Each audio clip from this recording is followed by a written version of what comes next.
Muy buenos días, gracias por acompañarnos de nuevo aquí en Betania Online. Queremos continuar el estudio en el libro de Hechos. Hemos estado estudiando sistemáticamente el libro de Hechos y habíamos comenzado en el capítulo 13, donde Pablo y Silas inician el primer viaje misionero y el movimiento misionero que vemos a través del libro de Hechos. Y continúa hoy con misioneros en todas partes del mundo. Y la semana pasada habíamos leído los primeros versículos donde la iglesia comisionó a estos misioneros a salir. Y luego en el capítulo 13, versículo 4, podemos leer donde los apóstoles comienzan a predicar en un lugar llamado Chipre. Algo que tenemos que entender, hermanos y hermanas y amigos y amigas, es que nada sucede accidentalmente. Todo Dios lo ha orquestado de una manera que todo obra para el bien del creyente, que Dios es soberano sobre todas las cosas. Y vemos en este texto especialmente la soberanía de Dios en nuestra salvación. Pero también vemos en este texto la oposición del enemigo en nuestra salvación. Porque el enemigo, Satanás, no quiere que nadie se arrepienta, que nadie se convierta. Y luego vemos el poder de la palabra de Dios. Porque, hermanos, ese es el poder que tenemos en nuestras manos, es la palabra de Dios. Con el Espíritu de Dios es una fuerza que va a transformar y a alcanzar nuestro mundo. La predicación de la palabra de Dios, porque es el poder de Dios para salvación. Y vemos eso también aquí en este pasaje. Vamos a leer para comenzar el versículo 4. Dice: ellos entonces, enviados por el Espíritu Santo, hablando aquí de Bernabé, de Saulo, creo que dije Silas anteriormente, disculpen, es Bernabé, Saulo y Juan había ido con ellos. Dice la Biblia así: descendieron a Seleucia y de allí navegaron a Chipre, y llegados a Salamina anunciaban la palabra de Dios en las sinagogas de los judíos. Tenían también a Juan de ayudante. Este es Juan Marcos, vamos a hablar un poco más sobre él luego. Y habiendo atravesado toda la isla de Pafos, hallaron a cierto mago, falso profeta judío llamado Barjesús, que estaba con el procónsul Sergio Pablo, varón prudente. Llamando a Bernabé y a Saulo, deseaba oír la palabra de Dios. ¡Qué bendición! Pero los resistía Elimas, el mago, pues así se traducía su nombre, procurando apartar de la fe al procónsul. Noten el trabajo del enemigo aquí. Entonces Saulo, que también es Pablo, lleno del Espíritu Santo, fijando en él los ojos, dijo: oh, lleno de todo engaño y de toda maldad, hijo del diablo, enemigo de toda justicia, ¿no cesarás de trastornar los caminos rectos del Señor? Ahora pues, he aquí la mano del Señor está contra ti, y serás ciego y no verás el sol por algún tiempo.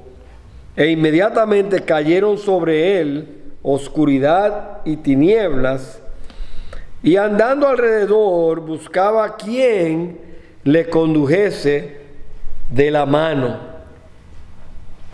Entonces el procónsul, viendo lo que había sucedido, creyó, maravillado de la doctrina del Señor. Y habiendo zarpado de Pafos, Pablo y sus compañeros arribaron a Perge de Panfilia, Pero Juan, apartándose de ellos, volvió a Jerusalén. Noten que poco tiempo duró este Juan con ellos. Ellos, pasando de Perge, llegaron a Antioquía de Pisidia y entraron en la sinagoga un día de reposo y se sentaron. Después de la lectura de la ley, de los profetas, los principales de la sinagoga mandaron a decirles: varones hermanos, si tenéis alguna palabra de exhortación para el pueblo, hablad. Recuerden que Saulo era un fariseo y Saulo tenía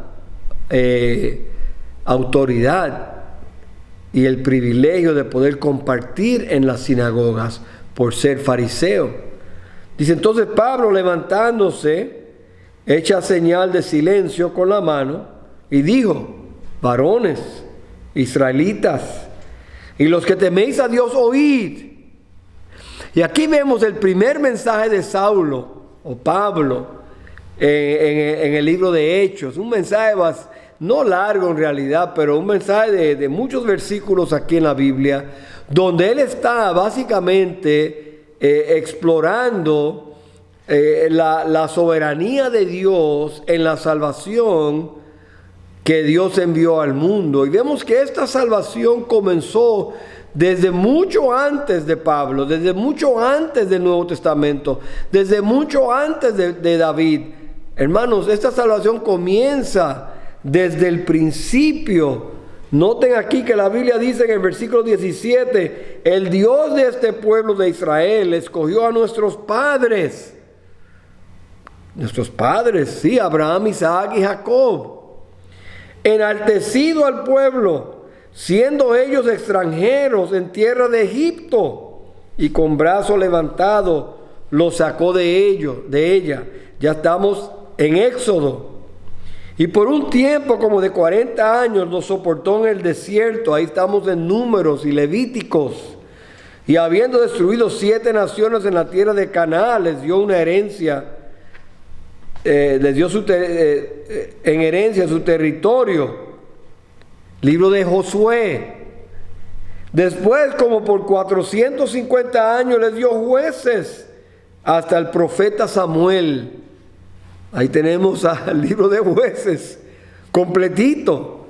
Y aquí quizás ahora comenzando en Samuel. Luego pidieron rey y Dios le dio a Saúl, hijo de Cis, varón de la tribu de Benjamín, por 40 años. Ahí tenemos primera de Samuel.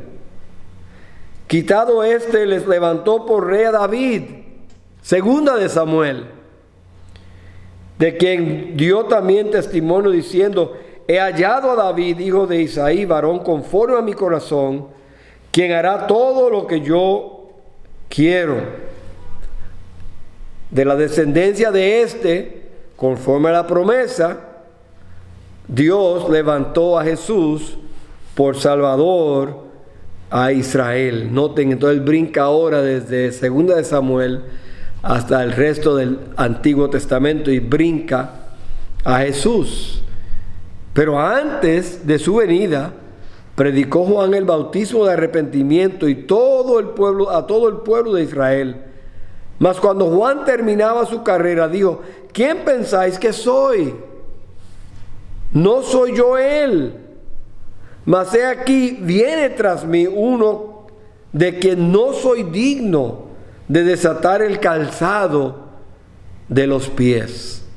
Juan el Bautista, el primo de Jesús, que comenzó 6 meses o que nació 6 meses antes de Jesús, está ahora preparando el camino para Jesús. Varones hermanos, dice Pablo, hijos del linaje de Abraham, a los que entre vosotros teméis a Dios, y a vosotros es enviada la palabra de salvación. Porque los habitantes de Jerusalén y sus gobernantes, no conociendo a Jesús, ni las palabras de los profetas que se leen todos los días de reposo, las cumplieron al condenarle. Y sin hallar en él causa digna de muerte, pidieron a Pilato que se le matase. Y habiendo cumplido todas las cosas que de él estaban escritas, quitándole del madero, lo pusieron en el sepulcro. Mas Dios le levantó de los muertos, y él se apareció durante muchos días a los que habían subido juntamente con él de Galilea a Jerusalén, los cuales ahora son sus testigos ante el pueblo. Noten, está aquí el cumplimiento de los profetas, el cumplimiento de los salmos, de que Jesús iba a venir, iba a sufrir, iba a morir, pero iba a resucitar. Dice, y nosotros también os anunciamos el evangelio de aquella promesa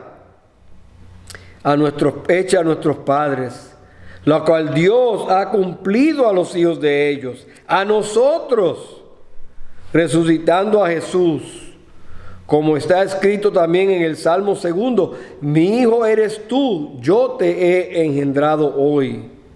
Y en cuanto a que le levantó de los muertos para nunca más ver corrupción, le dijo, os daré las misericordias fieles de David.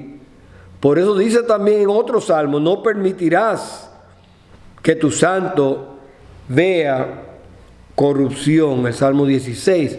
Porque a la verdad David, habiendo servido a su propia generación según la voluntad de Dios, durmió y fue reunido con sus padres y vio corrupción. Sabed pues esto, varones, hermanos, que por medio de él se os anuncia perdón de pecados, y que de todo aquello de que por la ley de Moisés no pudiste ser justificados en él, es justificado todo aquel que cree. Mirad pues que no venga sobre vosotros lo que está dicho en los profetas. Mirad, oh menospreciadores, y asombraos y desapareced, porque yo hago una obra en vuestros días, obra que no creéis. Si alguien os contare. Cuando salieron ellos de la sinagoga de los judíos, los gentiles les rogaron a que al día siguiente de reposo les hablase de estas cosas. Y despedida de la congregación, muchos de los judíos y de los prosélitos piadosos siguieron a Pablo y a Bernabé, quienes hablándoles les persuadían a que perseverasen en la gracia de Dios. Note, aquí donde vemos el cambio, por decirlo así, oficial, donde los judíos rechazaron el mensaje y donde ahora el mensaje principal del evangelio es llevado a los gentiles. Hermanos, todo esto dentro de la soberanía de Dios. Vemos que la soberanía de Dios preparó el camino para nuestra salvación. Vemos que la soberanía de Dios hizo una promesa a David, que un descendiente de él iba a ser el Mesías. Y vemos que en la soberanía de Dios, Dios proveyó un camino de salvación, que fue Cristo. Él fue el que cumplió la promesa, Él fue el que cumplió las profecías. Y vemos que en la soberanía de Dios, Dios aún planeó nuestra salvación. Hermano, nada pasa por accidente. Nada en su vida es accidental. Cómo usted llegó al Señor no es un accidente. Dios lo trajo a alguien, o Dios trajo a alguien a su vida para que usted conociera a Cristo, o usted fue a una iglesia, o una persona en su trabajo lo invitó, o un familiar se convirtió y luego le compartió a usted. Todos hemos llegado al Señor a propósito por la soberanía de Dios. Pero hermanos, sabemos que aunque Dios planeó esta salvación específicamente para nosotros, sabemos que nosotros no controlamos las circunstancias, sino que Dios las controla. Sabemos que Dios es el que abre los ojos. Sabemos que Dios es el que ablanda el corazón. Sabemos que Dios es el que nos atrae a Él mismo. Dice la Biblia, nadie viene a mí al menos que mi Padre los traiga. Entonces, hermano, la soberanía de Dios. Dele gloria a Dios que usted es salvo, porque es basado en la soberanía de Dios. Dios puso todo en su lugar para que usted pudiera venir a los pies de Cristo. Pero sabemos que Dios está trabajando por un lado y el enemigo está trabajando por otro lado. Vemos la oposición continua de Satanás. Lo primero que vimos en este pasaje es el falso profeta Bar Jesús, que trató de impedir que el procónsul conociera a Cristo. Y vemos que el enemigo trabaja así. El enemigo por falsos profetas, por falsos maestros, por falsos pastores, por falsos apóstoles, por falsos líderes religiosos. Dios obra, el enemigo obra para impedir que Dios haga la obra de salvación en la vida de cada persona. Quizás algunos de ustedes aquí pueden testificar de eso, que cuando ustedes estaban buscando de Dios, alguna persona impidió, alguna persona fue de piedra de tropiezo, alguna persona trató de desanimarlo de buscar de Dios. Y a veces son personas religiosas. Pero también, hermanos, en esta historia vemos que Juan, Marcos, se aparta de ellos. Un joven con energía, joven que posiblemente vio a Jesús en su ministerio aquí en la tierra, abandona a Pablo y a Bernabé. Y a veces el enemigo usa la desilusión, nos desanima con desilusión, desánimo, nos sentimos como ¿qué pasó? Y a veces el diablo usa eso para afectarnos a nosotros, para impedirnos a nosotros de ser parte del plan de salvación de Dios. Pero también el versículo 45 dice, pero viendo los judíos la muchedumbre se llenaron de celos y rebatían lo que Pablo decía, contradiciendo y blasfemando, en otras palabras, maldiciéndolos.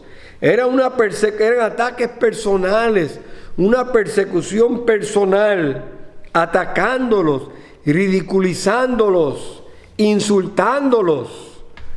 Hermanos, el enemigo usa todo lo necesario para causar oposición al evangelio. Satanás es el gran engañador. Satanás es el gran acusador. Y él ataca a las personas para que no busquen y para que no sigan en el plan de Dios. Aquí los estaban, dice, contradiciendo y blasfemando. La Biblia dice en el versículo 50 después, pero los judíos instigaron a mujeres piadosas y distinguidas y a los principales de la ciudad, y levantaron persecución contra Pablo y Bernabé, y los expulsaron de sus límites. Vemos, hermanos, que habían estos ataques personales y aún persecución. El enemigo es especialista en hacer cosas así para que la persona no venga a los pies de Cristo, o para que los predicadores no prediquen el evangelio de Cristo. Pero vemos, hermano, que hay algo poderoso aquí, y es la palabra de Dios. Bueno, la palabra de Dios es viva y eficaz, y más penetrante que toda espada de dos filos. La fe viene por el oír, y el oír la palabra de Dios. Y lo vemos aquí. Noten el enfoque en la palabra en el versículo 5. Dice que leímos ya, y llegando a Salamina anunciaban la palabra de Dios. Noten el versículo 46. Dice: a vosotros a la verdad era necesario que se os hablase primero la palabra de Dios. El enfoque de Pablo era y Bernabé llevar la palabra de Dios, no idea de hombres, no filosofía de hombres, no testimonios personales, no sueños o visiones. Era la palabra de Dios. Miren a Pablo, la predicación de Pablo del versículo 17 al 41. Está lleno de la palabra de Dios. Él está citando a Génesis y a Éxodo y a Levítico, Números, Deuteronomio, todo el Antiguo Testamento. Él está llevando un recorrido de la palabra de Dios que ya ellos conocían. Pero él vuelve a repetirles lo que la palabra de Dios significa para ellos. Así que vemos que ellos tenían un enfoque en la palabra de Dios. Pablo enfocaba la palabra de Dios. Y noten cómo fue recibida la palabra de Dios en el versículo 7. Dice: ellos deseaban oír la palabra de Dios. El versículo 2, entonces el procónsul, viendo lo que había sucedido, creyó, maravillado de la doctrina del Señor. Noten cómo ellos reciben la palabra. Versículo 42 al 44. Dice: cuando salieron ellos de la sinagoga de los judíos, los gentiles les rogaron que al día siguiente de reposo les hablasen de estas cosas. ¿Qué cosas? La palabra de Dios. Y despedida la congregación, muchos de los judíos y de los prosélitos piadosos siguieron a Pablo y Bernabé, quienes hablándoles les persuadían a que perseverasen en la gracia de Dios. Y el siguiente día de reposo se juntó casi toda la ciudad para oír la palabra de Dios. Versículo 40 hasta el 44, noten el 47. Porque así nos ha mandado el Señor, diciendo: te he puesto para luz de los gentiles, a fin de que seas para salvación hasta lo último de la tierra. Y los gentiles, oyendo esto, se regocijaban y glorificaban la palabra del Señor. Y creyeron todos los que estaban ordenados para la vida eterna. Y la palabra del Señor se difundía por toda aquella provincia. Hermanos, el último versículo de este capítulo dice: y los discípulos estaban llenos de gozo y del Espíritu Santo. Hermanos, nada ocurre accidentalmente. Dios es soberano sobre los asuntos en la tierra y en el cielo. Dios, la soberanía de Dios nos debe llevar a ser humildes, porque no hemos recibido lo que merecemos. Hemos recibido una salvación tan grande porque Dios es soberano. También nos debe traer seguridad, porque su vida está en las manos de Dios. Su pasado, su presente y su futuro están en las manos de Dios. Y también la soberanía de Dios nos debe traer cierta consolación, porque sabemos que aun cuando enfrentamos situaciones difíciles y pruebas, Dios está con nosotros. Hermanos, yo espero que usted aprecie la salvación que Dios le ha dado. Es todo de Dios. Lo único que usted puso ahí fue el pecado que hizo necesaria la muerte de Cristo en la cruz. Es lo único que usted puso ahí. No por obras, para que nadie se gloríe. Oremos.